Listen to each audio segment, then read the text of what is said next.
We got some big UFO breaking news today because Lou Elizondo's official complaint to the DOD's Inspector General about the government's handling of the UFO investigation was leaked today. And that's thanks to Stephen Greenstreet as well as John Greenwald at the Black Vault.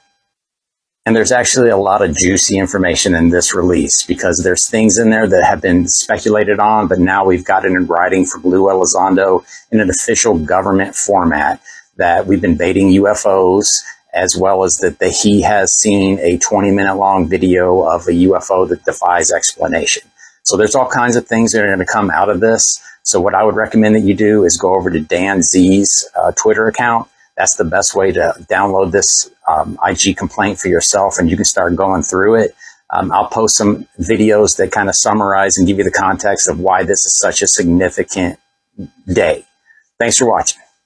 This next story is just begging for a spooky sci-fi background. After 30 years at the helm of the Israeli space security program, and after receiving 3 Israeli security awards, retired Israeli general and respected professor Chaim Eshed is now unveiling that yes, there are aliens among us, yes, Israel has made contact with them, and no, humanity is not ready for them. Also, before you start doubting his words, the 87-year-old Eshed was clear in his recent interview with Yediot Ahronot News that he's not talking about immigration. Do you remember this image of the UFO I recently showed you? That was proudly displayed on this .mil website.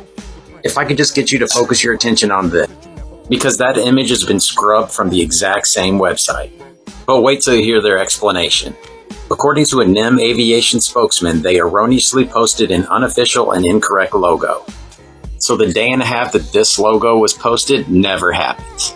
Aliens exist and President Trump knows about it. That's according to Israel's former space security chief. In an interview with an Israeli newspaper, he said the aliens have been waiting until today for humanity to develop and reach a stage where we will understand in general what space and spaceships are. NBC News chief global correspondent Bill Neely explains this one.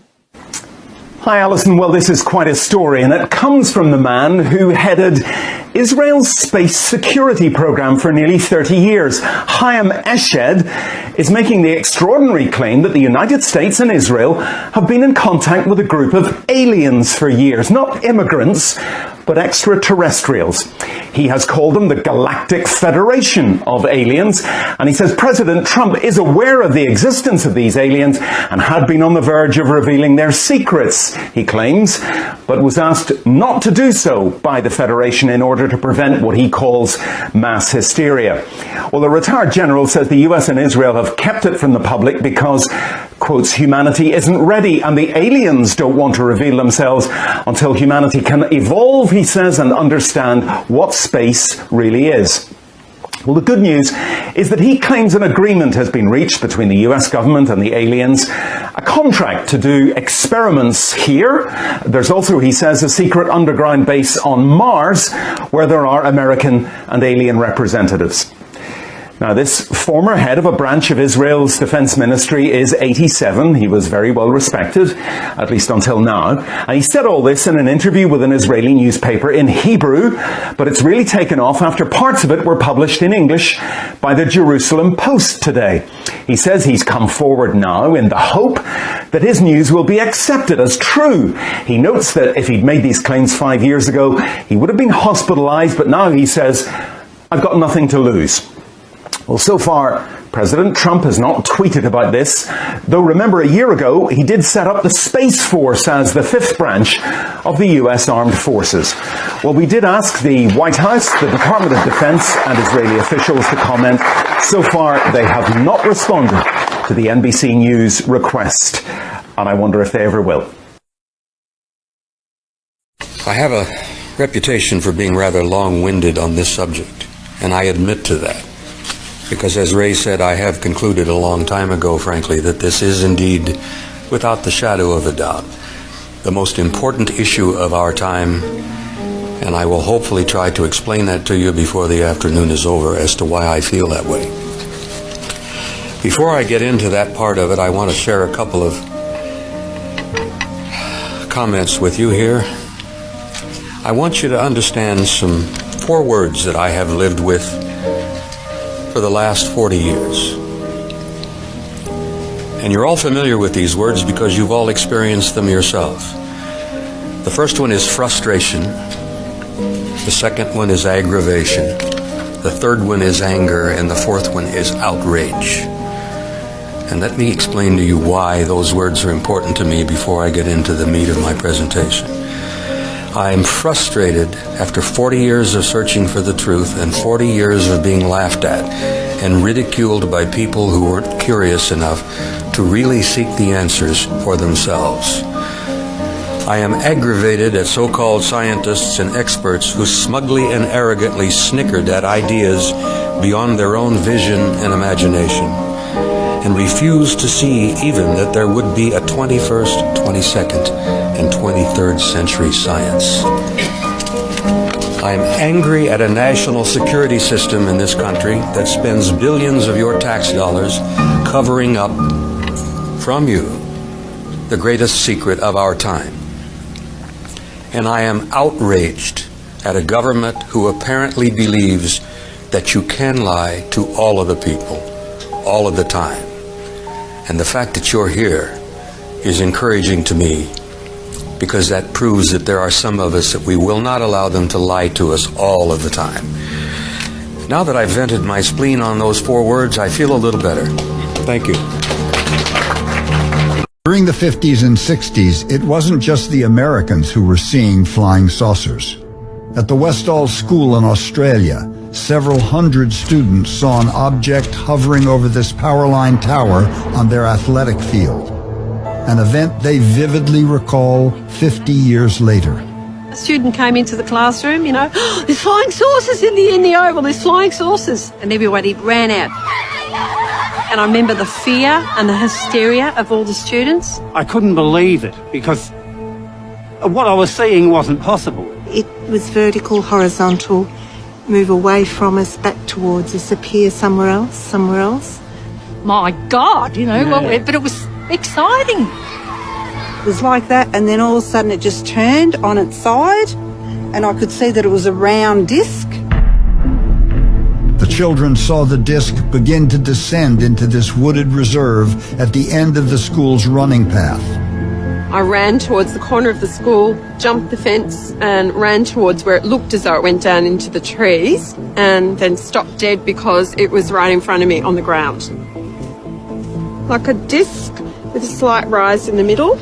I also heard a low sort of a humming noise, and I felt a bit of a heat coming off it as well.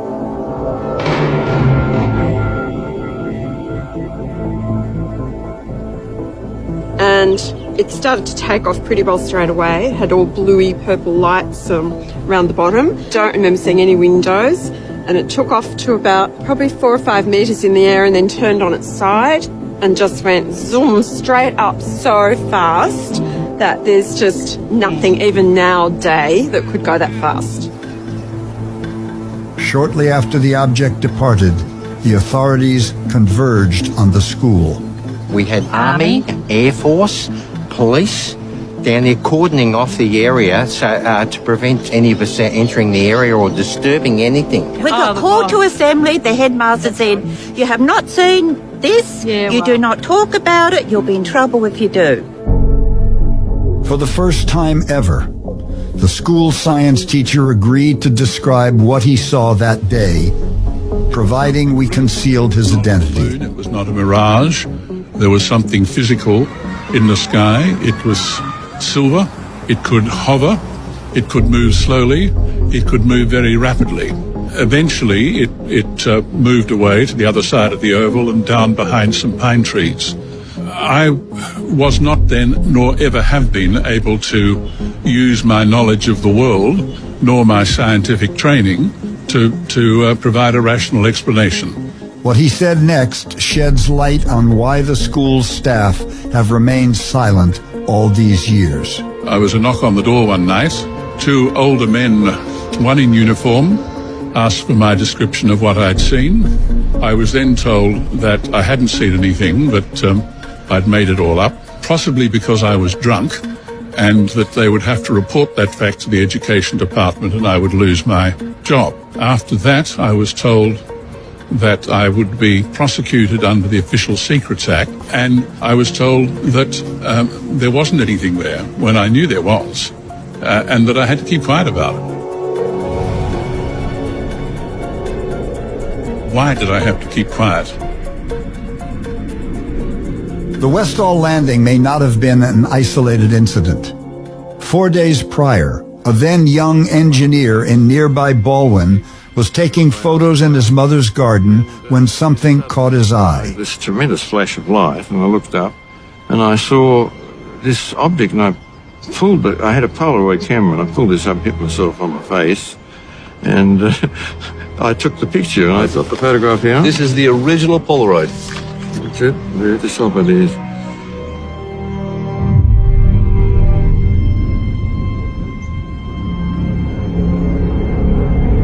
It looked like it was made out of some form of metal, and it was engineered. And being an engineer, I was sure it was. And that's when I took the photograph, and it tipped around, and I could see the bottom, and it looked like it was rotating to me. And that was it. And then after that, it sort of gave a bounce, and it rocketed away to the north, very high speed. Can you describe the acceleration? It was like almost instantaneous, like it had been shot out of a gun. Wham, you know. Air Force officers showed up at his doorstep, asking for every detail of his experience. And they also had some photographs of similar things. And they also had a book which had pictures of things in which they didn't leave with me, but nevertheless I had to look through. But they said it was an unidentified flying object. So that was it. You know. What was the implication? That it didn't come from anywhere on Earth. The charges: you hacked into the Army, the Navy, the Air Force, the Department of Defense and NASA, amongst other things. Why? I was in search of suppressed technology, laughingly referred to as UFO technology. I think it's the biggest kept secret in the world because of its comic value. But it's a very important thing. We've got old age pensioners can't pay their fuel bills. We've got countries being invaded to get award oil contracts to the West. And meanwhile, secretive parts of the secret government are sitting on suppressed technology for free energy. So how did you go about trying to find the stuff that you were looking for in NASA, in the Department of Defense? Well, I assumed that although it's part of a secret government project, there must be military ties. I'd read 400 expert witness testimonies, ranging from civilian air traffic controllers through military radar operators, all the way up to guys that were in charge of whether or not to launch nuclear missiles. So some very credible people. All of these people had said that there are UFOs, they are alien. We're using anti-gravity and reverse engineered technology that came from captured UFO craft. We're using anti-gravity? Yeah. Right now? Who's using anti-gravity? Secret compartmented parts of the government. And I think we're being trickle-fed by the various defence contractors, so that I predict within the next 7 years we will have anti-gravity as a publicly usable phenomena. Okay, so how did you go about hacking into the computers to find what you were looking for? Well, unlike the press would have you believe, it wasn't very clever. I searched for blank passwords. I wrote a tiny Perl script, the Perl language, that tied together other people's programs that searched for blank passwords, so you could scan 65,000 machines in just over 8 minutes. So you went and actually accessed 65,000 machines sitting on, I guess, 65,000 desks in different buildings? No, because all 65,000 aren't necessarily live yet. You might find typically 5,000 might be live. And out of that, 500 might be Windows machines, then 50 might have blank administrator passwords, which is a pretty bad ratio for the world's largest military. So you're saying that you found computers which had a high-ranking status, administrator status, yep, which hadn't had their passwords set, they were still set to default? Yeah, precisely. And in some cases it was thousands of machines, because they had an image. Rather than install Windows off a CD at every machine, you blast it onto an image, stick the image in all the machines, and every single machine has a blank local administrator password. So. And you actually eventually took control of one particular machine on a desk somewhere in NASA, is that right? But I mean, I had control of every machine that had a blank administrator password because the door was open. So. And what did you use that to do?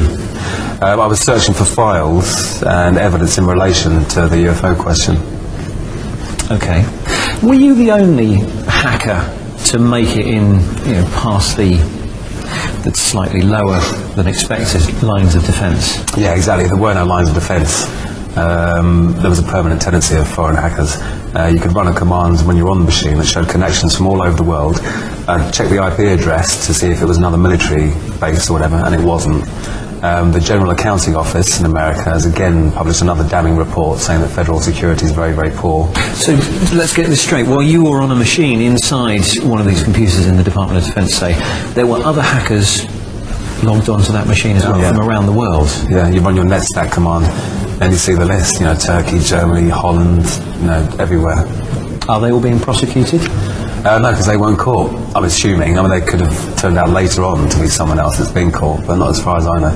I think that probably, because the security was so poor, it's probably foreign governments.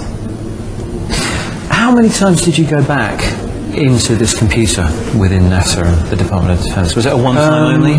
No, I mean, most computers, because I maintained a quiet presence and wasn't running around causing abundant damage, as is claimed. I was back on most computers. For as long as it took for me to find out if there was any information on there which would be useful to So how many times do you think you went? Over what kind of period were you hacking into these computers? Was it a one-time only? Was it for the course of a week? A couple of years. And you went unnoticed for a couple of years? Oh yeah. What if I was, say, a NASA employee and I was walking past the computer that you were connected to, what would I have seen on the screen? Would there be any clues to anyone that was there, that you were there? Yeah, I was using something a bit like PC Anywhere, called Remotely Anywhere, so I could actually see the desktop of the machine I had control of. And if you were walking past there, you would see the mouse move and me doing whatever I was doing on that desktop. Why weren't you spotted then? I was eventually. And it was at NASA that I was spotted. I even saw the chap's or woman's mouse cursor come down, right-click the local area network icon and choose disconnect. And that was me. So someone basically took the mouse off you, if you like, and in a way, yeah. Connection. Yeah. Why did it take 2 years before they caught you? Do you think there was no one there at the computer, or did they... yeah, because I used to be careful about the hours. So you would log on in the middle of the night, say? Yeah, you had to always be juggling like different time zones and stuff.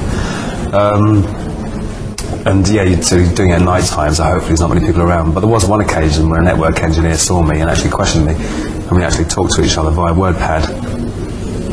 According to a translation of the papyrus by one Boris Tarakovils, an Italian-Russian Egyptologist, an unusual event unfolded during the reign of Pharaoh Thutmose III, which was between 1479 and 1425 BCE, almost 3,500 years ago.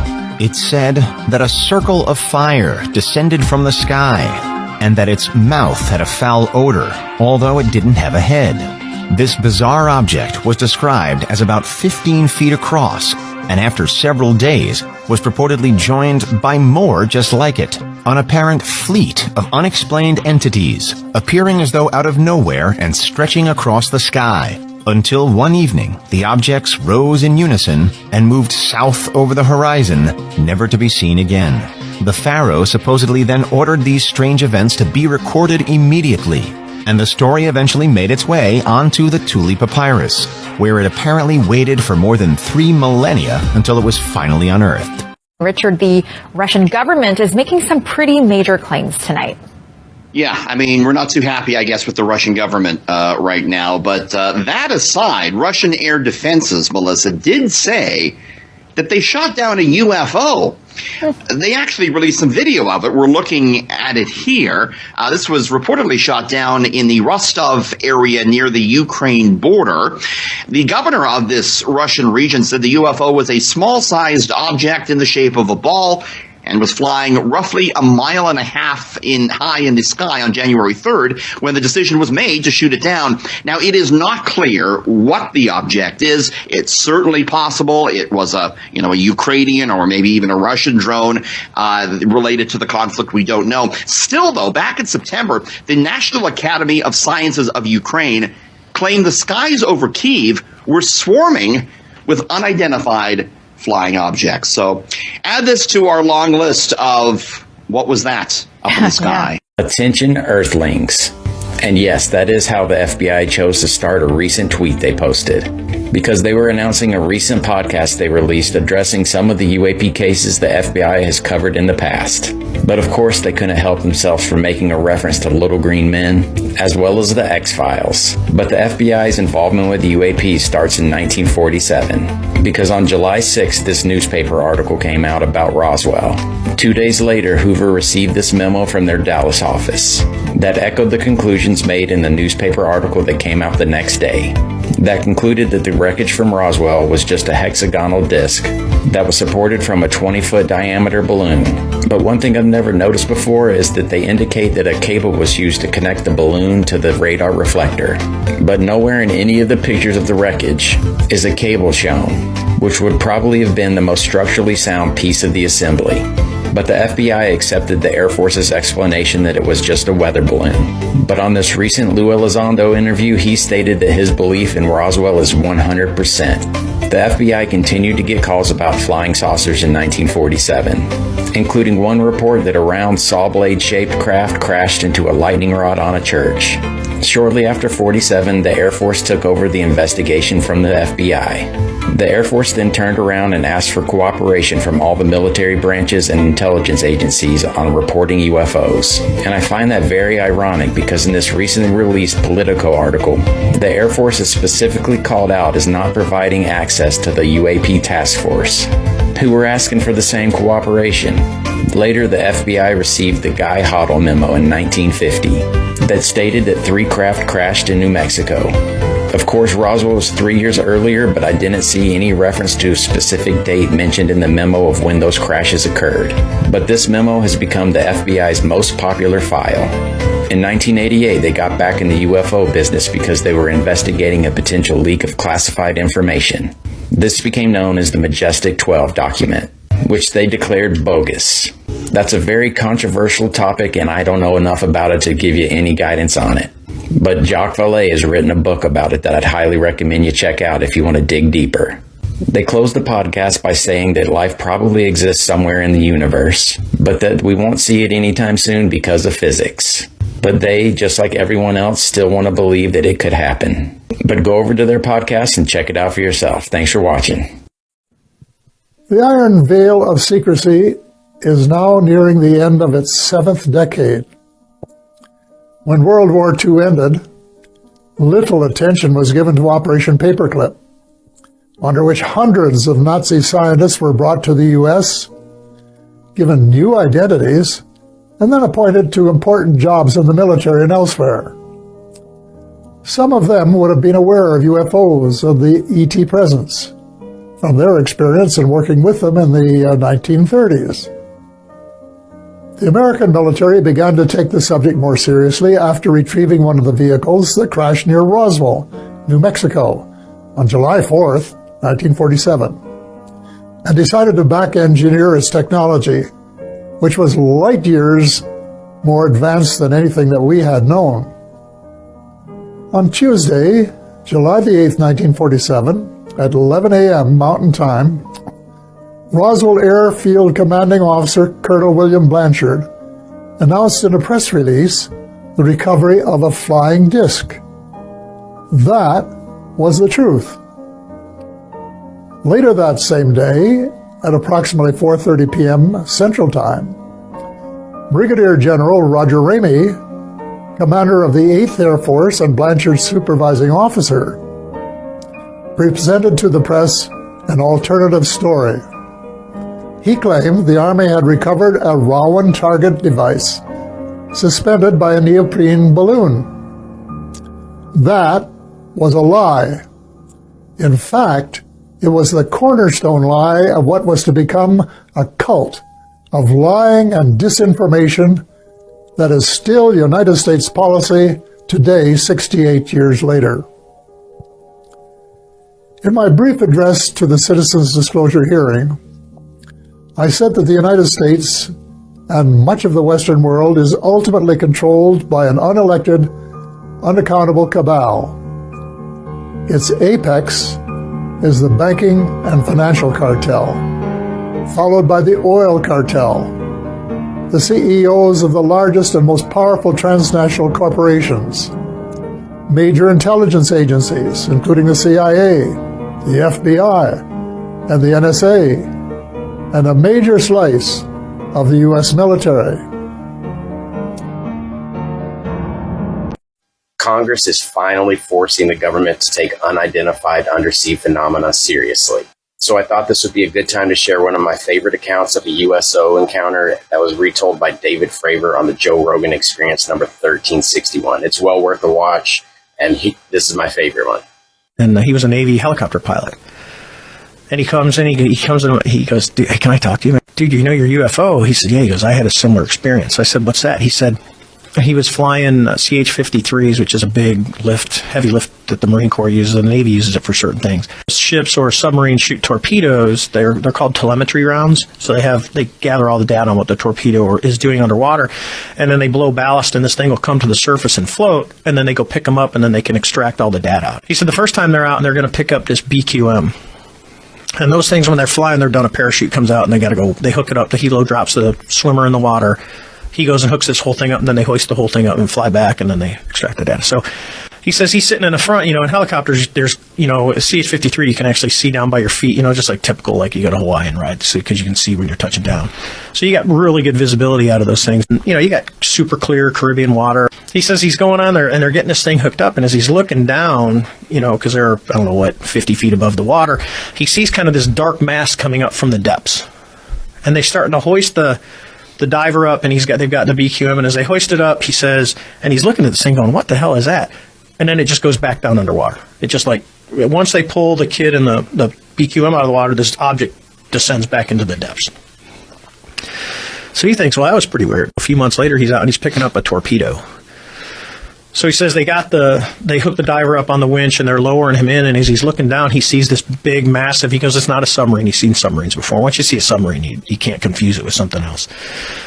This big object, kind of circular, he says, is coming up from the depths, and he starts screaming through the intercom system to tell him to pull the diver up, and the diver's like a few feet from the water. So they reverse the winch, and the diver's thinking, what the hell's going on? And he's getting pulled up, and all of a sudden, he said the torpedo just got sucked down underwater, and the object just descended back down into the depths, and they never recovered the torpedo. Jesus. And this happened in the late 90s.